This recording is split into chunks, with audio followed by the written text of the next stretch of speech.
Hera and Zeus.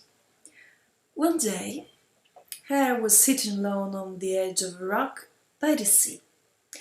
The Hours had schooled her in the art of controlling the weather, and she now wished to put the powers to the test. She made a gentle movement with her hand, a gesture which resembled a timid command, and ho! Black clouds filled the sky. The calm of the day was shattered by bursts of thunder and lightning shafts, and life-giving rain watered the earth. Hera was happy in the knowledge that she was now a goddess of mighty power, and her face became radiant with beauty.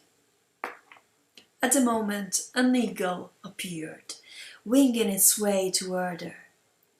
On its back sat a handsome youth.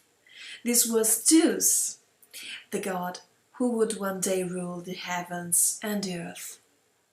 Climbing from the eagle's back, he approached Hera and said, "It is you, beautiful goddess, who gives orders to the skies?"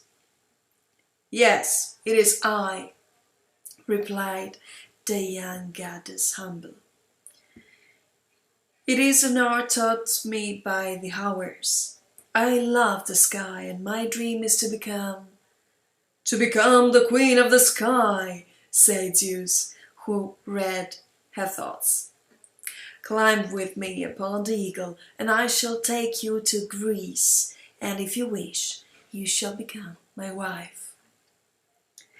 Hera needed no second asking.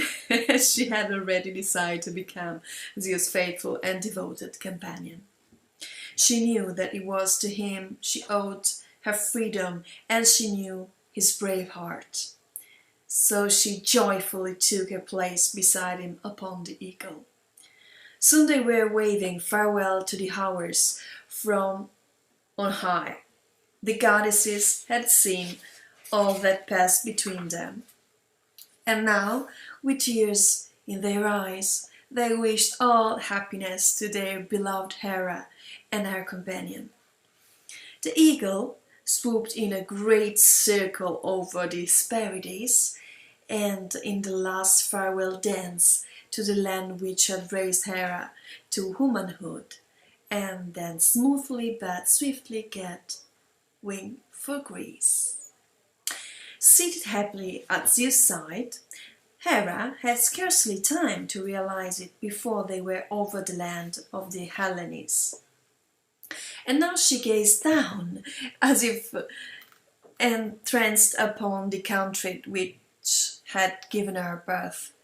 She looked in awe upon Olympus, was delighted by the sight of Mount Ida, and caught her first glimpse of Argos, Mycenae, and Samos. It was enchanting, this land of her great father Cronos. But then Zeus reminded Hera of Cronos' harshness and of how he had swallowed both her and her brothers. "With the help of Oceanus the Titan and his daughter, I was able to set you free," he added. He went on to explain how wicked and lawless was the rule of Cronos, and how it was that so much evil had fallen upon the world. "It is both our duty and our destiny to cast out Cronos and the Titans from the throne of the gods, so that order and justice may reign upon the earth." Hera listened to Zeus in astonishment. His words rang so true in her ears that she was determined to offer him whatever help he might ask of her. In the difficult years which followed, the years of fearful war against Cronos and the Titans, Hera stood firm at Zeus' side, fighting as his equal and giving to the limit of her powers without ever counting the cost. When victory finally came, she saw that Zeus was now the all-powerful ruler of the gods and men, and her heart swelled with joy. Soon she would be wedded to the Lord of the skies and Olympus, and as his wife she too would hold sway over the heavens. Her childhood dream would soon become reality. On Olympus, preparations were made for a wedding splendid beyond belief. The Graces decked Hera in a robe woven from threads of gold. They adorned her with priceless earrings, necklaces and bracelets, and on her silken hair they placed a royal diadem, whilst Iris brought a train delicate as spider's webs and shimmering with all the colours of the rainbow. Thus bedecked, Hera shone radiant among the immortals with the beauty and freshness of youth, a worthy queen of Olympus. Hera sat at Zeus' side in majesty upon the tall golden throne, whilst all the gods brought precious gifts and laid them at her feet. Suddenly a magnificent tree bearing golden apples sprang up inside the very palace. The gods looked on in astonishment, dazzled by its beauty and its splendor. However, they soon realized that this was a gift of the goddess Earth for the wedding of Hera and Zeus.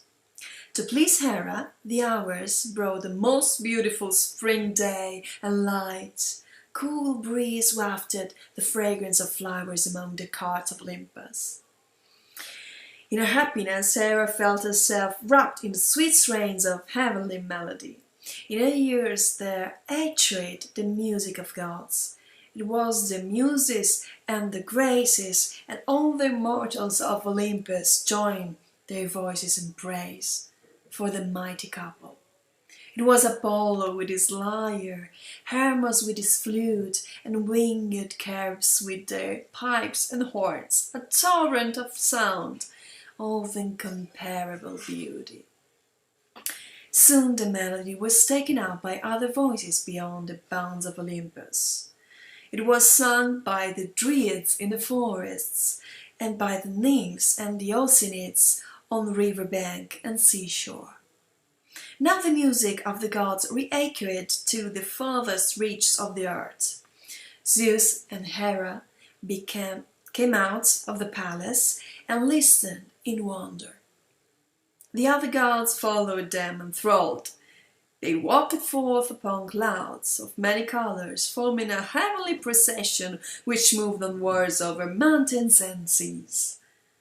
All nature, robed in the fresh tints of spring, sang the praises of Queen Hera and almighty Zeus. Glowing with beauty, Hera walked proudly at her husband's side. In this moment, rejoicing that were to make her the first lady of the world. In her happiness, she felt that she must do all in her power to help a world that so rejoiced in her own joy.